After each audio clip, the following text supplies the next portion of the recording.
everybody, welcome back to the Overdrive guitar channel. Little pause for the cause. If you enjoy guitar content and you'd like to support me at all, just maybe hit the thumbs up, subscribe if you would like. With that, I'm gonna get right to it. Today's video is a budget pedal recommendation. I'm hoping to kind of make this a series, not just pedals, budget gear I should say. There's a lot of things kind of in the guitar world that I believe you should spend money on and it's worth it, and there's a lot of things that you shouldn't, and a lot of times it's very dependent on what exactly you want from it. So we're gonna get right to it. Here at the Overdrive guitar channel, I am a huge Stevie Ray Vaughan fan. Stevie Ray Vaughan is the reason that I picked up the guitar. He has gotten me through some tough times, his music obviously. You know, the memories from when I was a child with my father, you know, all the reasons why influences become important to us, and one of the most important in my life is Stevie Ray Vaughan, excuse me. So, it's no surprise if you're talking about the Stevie Ray Vaughan sound that we're going to be talking about a TS style pedal. Now, you can go out and get an Ibanez TS9 for under $100 used easily. I don't think that's an unreasonable price, but I'm just giving kind of a budget option that really does nail the SRV tone. So today's pedal is the Behringer TO800. Let me just check. Vintage tube overdrive. So, like I said, it's basically a dead-on TS808 style clone. One thing to keep in mind, it is not buffered. It's a true bypass pedal. And you know, it's a whole debate. We're not going to get into it here about buffered bypass versus true bypass. But just to inform you, it is a true bypass pedal, and it actually works perfectly for my application because I use it in a gain stacking application, and I find that a lot of times pedals that are not buffered interact better with the rest of my gain stages. So, getting on from that, it's just basically a classic 808 style clone. A couple of things to keep in mind. Of course, it is a budget pedal, so there is going to be some compromises. Now, Behringer's compromises on this pedal are in the construction.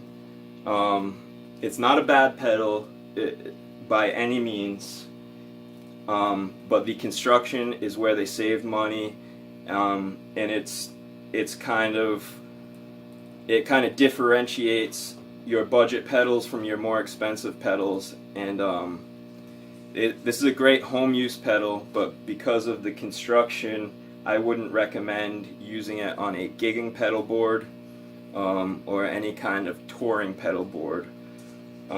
And that's because of two things. One is the enclosure is plastic.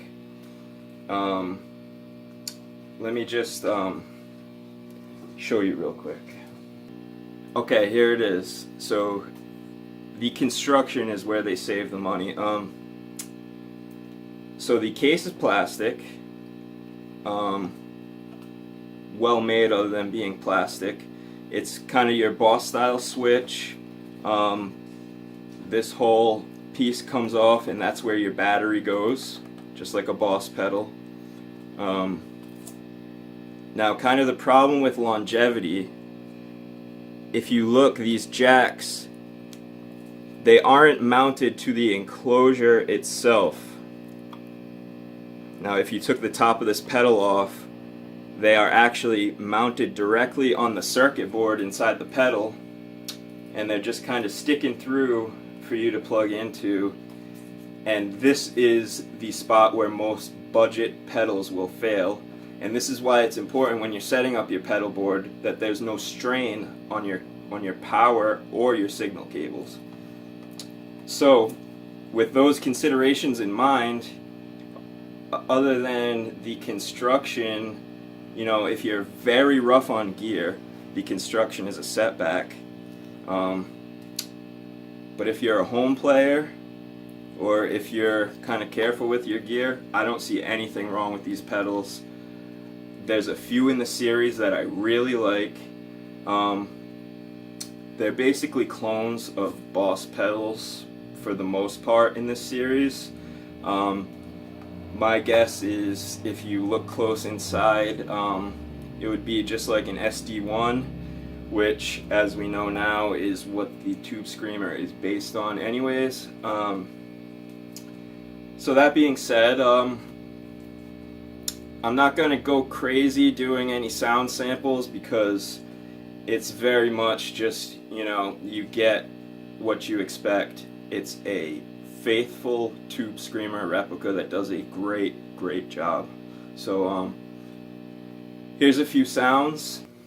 So the first sound that I'm going to demonstrate is your classic Stevie Ray Vaughan setup where you bump the level and keep the drive all the way down, and just it kind of gives some grit to your treble strings, and I find it kind of stays out of the way of your bass strings. So here's my bypass sound.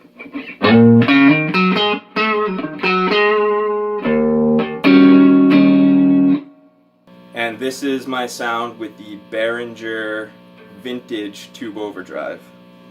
And I just dropped my pick.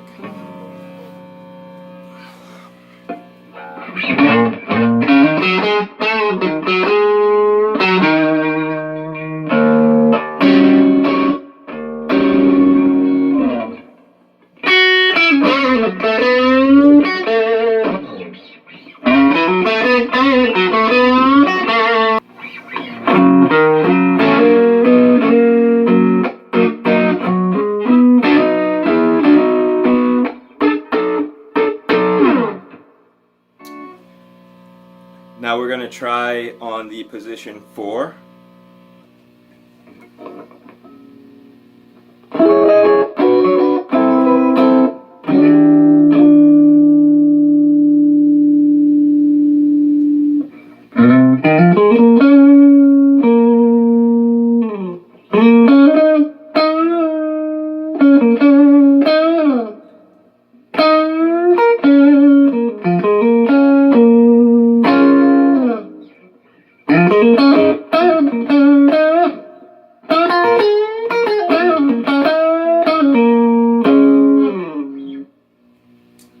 We're going to skip our middle position and we're going to go right to position 2.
And now the bridge position.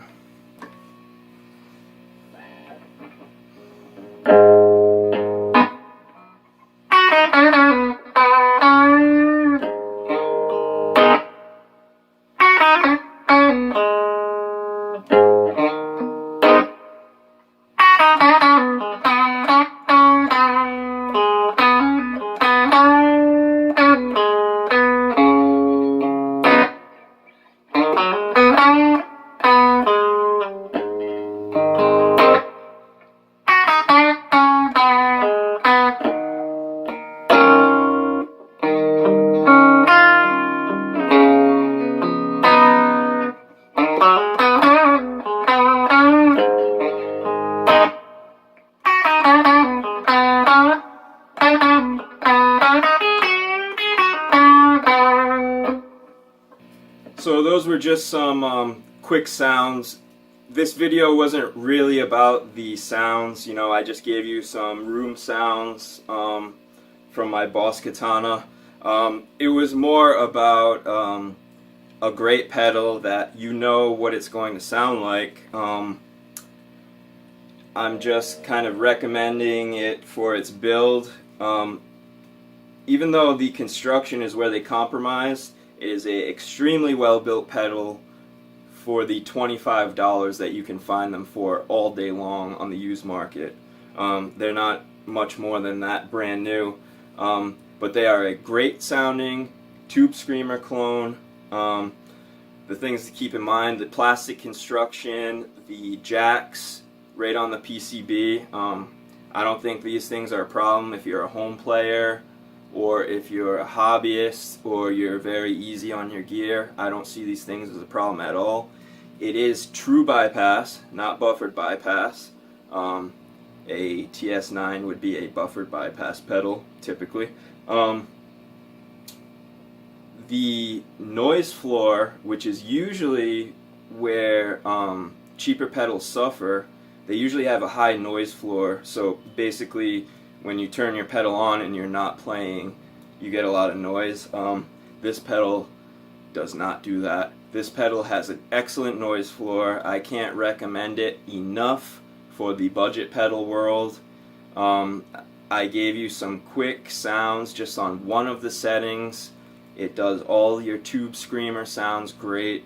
I can't say enough good things about it.